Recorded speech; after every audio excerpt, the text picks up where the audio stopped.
Hello students, आज हम पढ़ेंगे क्रिस्टलाइन स्ट्रक्चर यानी क्रिस्टल संरचना क्या है। देखो, पदार्थ के क्रिस्टल एक ज्यामितीय आकृति के होते हैं और ज्यामितीय आकृति क्रिस्टलों का एक लाक्षणिक गुण है। क्रिस्टल की ज्यामिति, अवयवी कणों का आकार, समन्वयी संख्या, क्रिस्टलीकरण की शर्तों तथा गुण आदि के अध्ययन के लिए विज्ञान की जो शाखा है उसे हम क्या कहते हैं? क्रिस्टलोग्राफी या क्रिस्टल विज्ञान कहते हैं। यानी crystalline solid substances have definite geometrical shape. Geometrical shape is the characteristic property of crystals. The branch of science which deals with the geometry of crystal, size of constituent particles, coordination number, coordination of crystallization and their properties is known as crystallography. अब इसमें हम देखो crystallography में जो terms काम में आती हैं वो देखते हैं कौन कौन सी टर्म्स हैं. First is crystal. क्रिस्टल क्या है?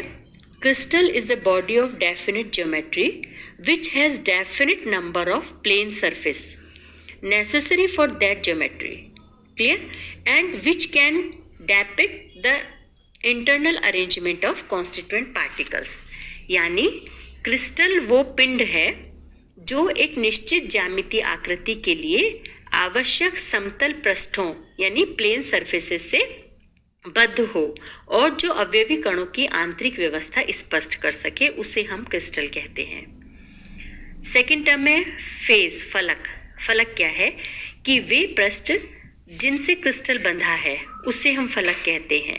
सामान्यतः ये समतल होते हैं, जैसे एक घनीय क्रिस्टल के 6 फलक होते हैं.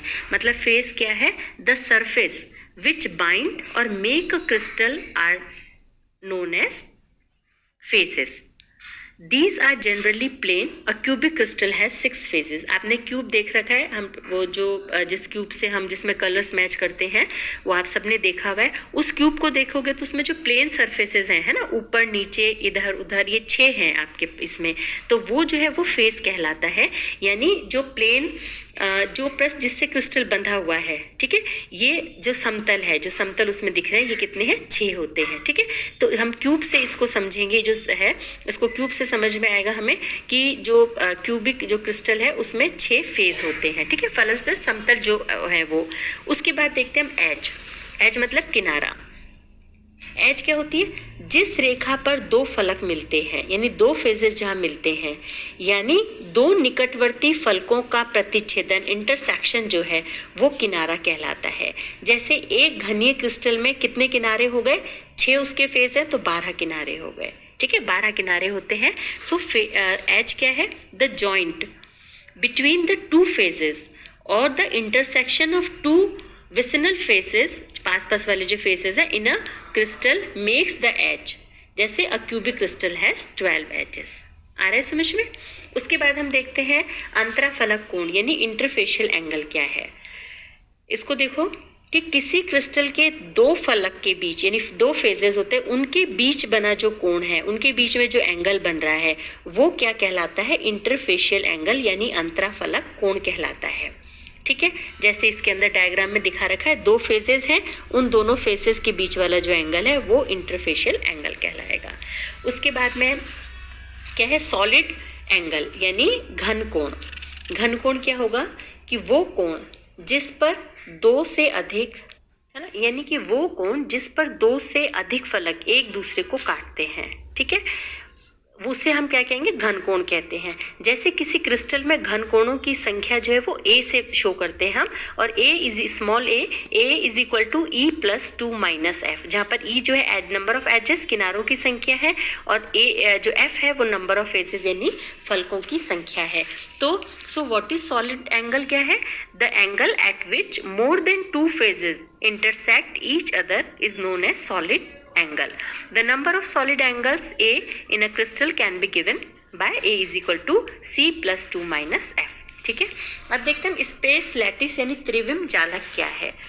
ये टर्म सारे अच्छे से समझ में आ गए कि क्रिस्टलोग्राफी के अंदर क्या, क्रिस्टल क्या होता है, फलक क्या है, एज क्या है, और इंटरफेशियल एंगल क्या है, सॉलिड एंगल क्या है. अब हम देखते हैं स्पेस लैटिस क्या है. देखो, एक क्रिस्टल में परमाणु, आयनों और अणुओं की जो आपेक्षिक स्थिति है वो सामान्यतः बिंदुओं द्वारा व्यक्त की जाती है। ठीक है, डॉट लगा करके हम इसको शो करते हैं। इन बिंदुओं द्वारा एक निश्चित ज्यामितीय रचना का निर्माण होता है जिसे हम लैटिस यानी जालक कहते हैं। त्रिविम में इन बिंदुओं की जो क्रमिक व्यवस्था है और उससे जो रचना बन रही है उसे हम त्रिविम जालक या स्पेस लैटिस कहते हैं। Means generally the relative position of atoms, ions or molecules in a crystal is depicted by dots. These dots form a definite geometrical shape which is known as lattice. The regular three-dimensional arrangement of these dots is known as space lattice. अब इसमें देखिए कि यदि एक सरल रेखा में दूरी a पर समान बिंदु बार बार आते हैं तो ये एक क्या हो जाएगा, वन डायमेंशनल लैटिस है। जैसे इसका एग्जाम्पल क्या है कि एक सड़क पर बराबर दूरी पर एक से जैसे बिजली के खंभे लगे हुए हैं, तो ये जो है इसी प्रकार बिंदुओं का ये समूह किसी तल में बार बार आ रहा है, एक के बाद एक के बाद एक, ये तो ये क्या कहलाएगा कि बिंदुओं का समूह किसी तल में बार बार आता है, तो ये द्विविमीय जालक यानी 2 डायमेंशनल लैटिस का निर्माण करता है। जैसे इसको समझने के लिए, 2 डायमेंशनल को समझने के लिए जैसे हम लेते हैं कि यदि दीवार पर चिपकाने वाला कागज है ना, या हम कहते हैं कि मछली पकड़ने का जाल, ठीक है, तो वो 2 डायमेंशनल के एग्जाम्पल है। इसी प्रकार बिंदुओं का समूह त्रिविम में बार बार आता है तो ये क्या कहलाएगा, 3 डायमेंशनल लैटिस कहलाएगा या त्रिविम जालक कहलाएगा। ठीक है, यदि किन्हीं 2 बिंदुओं से एक सीधी रेखा खींची जाती है तो वो रेखा समान दूरी पर अन्य समान बिंदुओं से होकर गुजरती है। ठीक है, ये बात ध्यान देने वाली है कि त्रिविम जालक में प्रत्येक बिंदु एक समान बिंदु समूह से घिरा हुआ होता है। त्रिविम जालक को तीनों अक्षों पर बिंदुओं के बीच की दूरी और अक्षों के बीच के कोण के संदर्भ में व्यक्त किया जाता है, जैसा क्रिस्टल समूह को प्रदर्शित करने में किया जाता है। देखिए जैसे इसके अंदर 4.4 सी के अंदर आपके दिखाया गया है। ठीक है, ये फर्स्ट, ये तो 1 डायमेंशनल है, 2 डायमेंशनल है और ये 3 डायमेंशनल है। ठीक है, अब हम देखते हैं यूनिट सेल क्या है, यानी एकक कोष्ठिका या इकाई सेल क्या होती है। त्रिविम जालक में बिंदुओं को रेखा द्वारा जोड़ा जाता है तो संपूर्ण संरचना छोटी छोटी है ना, छोटी छोटी त्रिविम इकाइयों में 3 डायमेंशनल यूनिट्स में डिवाइड हो जाती है। इन इकाइयों को एकक कोष्ठिका यानी यूनिट सेल्स कहते हैं। यानी एकक कोष्ठिका वह इकाई है जिसे त्रिविम में बार बार दोहराने पर क्रिस्टल की बाह्य संरचना प्राप्त होती है। Means unit cell is a unit which is when repeated again and again in space, it gives the external structure of the crystal. ठीक है, ये कहलाता है यूनिट सेल। अब हम देखते हैं त्रिविम जालकों के प्रकार यानी टाइप्स ऑफ स्पेस लैटिस। ये देखो, इसमें त्रिविम जालकों को हमने 4 भागों में डिवाइड किया है। सबसे पहला है सिंपल और प्रिमिटिव लैटिस, यानी सरल जालक क्या होते हैं कि वो जालक जिनमें अवयवी यानी परमाणु या आयन एकक कोष्ठिका के कोनों पर स्थित हों, कॉर्नर्स पर हों, उन्हें हम सरल जालक कहते हैं। इस प्रकार के जालक की एकक कोष्ठिका में कुल कणों की संख्या की गणना जो है हम इस तरह से करते हैं। ठीक है, यानी कि सरल जालक क्या है, the lattices where the constituent particles, atoms or ions are situated at the corners of the unit cell are known as simple lattice. अब देखो इसकी कैलकुलेशन कैसे करेंगे कि एक कोने का कण उन सभी एकक कोष्ठिकाओं का भाग होता है जो कि उस कण से स्पर्श करते हैं। त्रिविम में एक कोने को 8 घन स्पर्श कर रहे हैं, इस प्रकार वह कण 8 एकक कोष्ठिकाओं का भाग होगा। इसीलिए एक कोने के कण से एकक कोष्ठिका में केवल 1/8 भाग होगा। अब घनीय जो क्यूबिक स्ट्रक्चर उसमें 8 कोने हैं, इसीलिए संपूर्ण घनीय एकक कोष्ठिका में कणों की संख्या कितनी हो जाएगी, 8 × 1/8 यानी 1 हो जाएगी। ठीक है, इस तरह से हम इसको कैलकुलेट करते हैं। सेकेंड है आपका बेस केंद्रीय जालक यानी बेस सेंटर्ड लैटिस।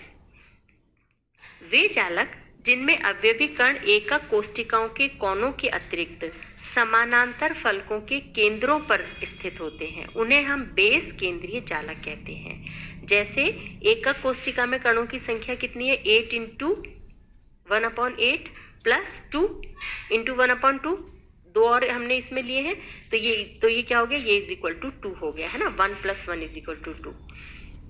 तो बेस सेंटर्ड लैटिस क्या हो गया? The lattice in which the constituent particles are situated at the corners of the unit cell as well as on the centre of two parallel faces are known as base centred lattice. ठीक है। Third है आपके body centred lattice. Body centred lattice means क्या है? The lattice in which the constituent particles are at the corners and the center of the unit cells is called body centered lattice. So the number of constant particles in the unit cell ये तो है 8 into 1/8 plus एक centre में हो गया +1 हो गया, तो ये कितना हो गया? 2 हो गया। The particle at the center is not shared by any other unit cell and is possessed by the unit cell itself. मतलब क्या हुआ?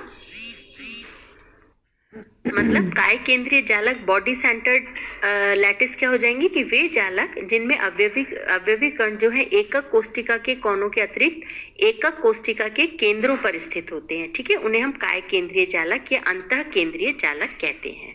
उसके बाद में फोर्थ हो गया आपका फलक केंद्रीय जालक यानी face centred lattice. Face centred lattice के अंदर क्या है कि वे जालक जिनमें अवयवी कण एकक कोष्टिका के कोनों के अतिरिक्त प्रत्येक फलक के केंद्र पर भी स्थित होते हैं, तो उन्हें हम, जैसे नाम से पता चल रहा है फेस सेंटर्ड लैटिस है ना, तो उन्हें हम फलक केंद्रीय जालक कहते हैं। फलक केंद्रीय जालक के विविक्त एकक कोष्टिका में कुल 14 अवयवी कण होते हैं, जिससे 8 कण घन के प्रत्येक कोने में उपस्थित होंगे और 6 कण घन के प्रत्येक फलक के केंद्र में उपस्थित होंगे। ठीक है, तो एकक कोष्टिका में कणों की संख्या कितनी हो गई?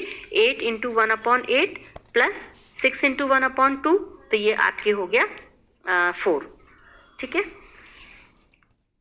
सो बॉडी सेंटर्ड लैटिस क्या है? The lattice in which the constituent particles are at the corners and at the centre of the unit cell is called body centred lattice. Clear? उसके बाद में ये हमने देख लिया था। उसके बाद आगे आपका फेस सेंटर्ड बता दिया।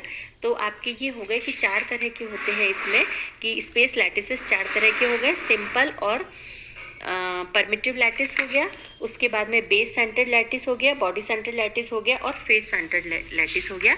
यानी जो त्रिविम जालक हैं वो सरल जालक होंगे, बेस केंद्रीय जालक होंगे, फलक केंद्रीय जालक होंगे और काय केंद्रीय जालक होते हैं। ठीक है, अब हम देखते हैं कि जालक तल लैटिस प्लेन्स क्या हैं।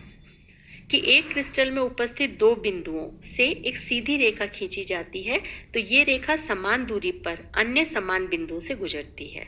ठीक है, भिन्न भिन्न दिशाओं में ये रेखाएं एक तल का निर्माण करती हैं, प्लेन का निर्माण करती हैं। क्रिस्टल संरचना को इन तलों के रूप में भी देखा जाता है और ये जो तल होते हैं दैट इज लैटिस प्लेन्स या जालक तल कहलाते हैं।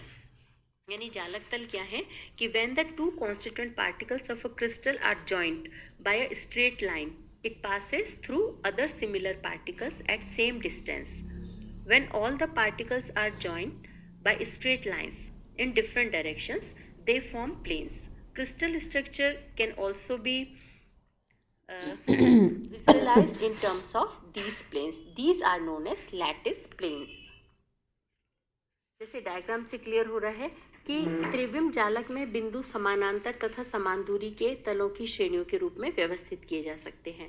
अब एक क्रिस्टल में इस प्रकार की व्यवस्था के कई रूप हो सकते हैं और जो प्राप्त जालक तल के बीच की दूरी है वो अलग अलग हो सकती है, लेकिन ये सभी तल जो हैं वो समानांतर होंगे। क्लियर? जैसे डायग्राम से पता चल रहा है कि इस प्रकार के जालक तलों को, जैसे इसमें डायग्राम के अंदर बिंदुओं से डॉट से शो किया हुआ है, जबकि दूसरे प्रकार के तल जो हैं उनको खड़ी लाइन से, वर्टिकल लाइन से हमने शो किया है।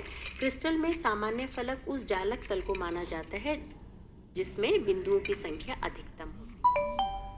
ठीक है, तो ये हो गया आपका जालक तल। अब इसमें न्यूमेरिकल है ये।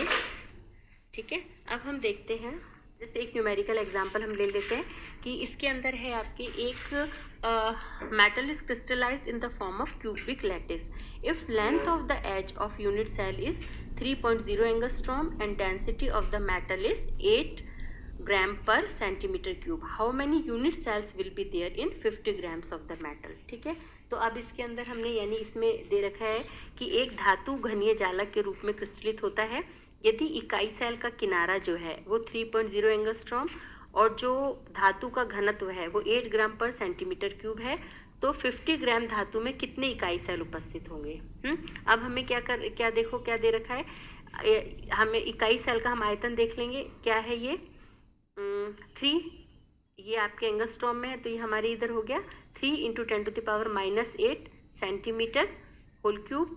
तो ये आपके कितना हो गया 27 × 10⁻⁻24 सेंटीमीटर क्यूब। ठीक है, अब धातु का जो आयतन है वो कितना हो जाएगा आपका 50/8, तो ये हो गया 6.25 सेंटीमीटर क्यूब।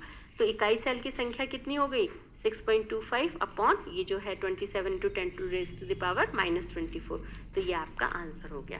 तो इस तरह से हम इनको सॉल्व करेंगे। अब हम नेक्स्ट लेक्चर में देखेंगे लॉज ऑफ क्रिस्टलोग्राफी, यानी जो क्रिस्टल विज्ञान है उसके नियम क्या हैं। देखो, क्रिस्टल विज्ञान जो है वो विज्ञान की वो शाखा है जिसमें क्रिस्टल की संरचना, उसकी ज्यामिति, उसकी प्रॉपर्टीज, इनकी स्टडी की जाती है। क्रिस्टल की ज्यामिति का अध्ययन विशेष महत्वपूर्ण है और क्रिस्टल विज्ञान मुख्य रूप से 2 नियमों पर बेस्ड है। ठीक है, जो 3 नियमों पर बेस्ड है, तो उनको हम क्या कहेंगे लॉज ऑफ क्रिस्टलोग्राफी कहते हैं। Means crystallography is the branch of science in which geometry, properties and structure of the crystal are studied. Study of geometry of the crystal is very important. Crystallography is mainly based on the following laws: the law of constancy of interfacial angle, the law of rational index, the law of symmetry, यानी अंतराफलक कोण की स्थिरता का नियम, परिमेय घातांक का नियम और सममितता का नियम। ठीक है, ये हम नेक्स्ट लेक्चर में पढ़ेंगे। Okay, thank you.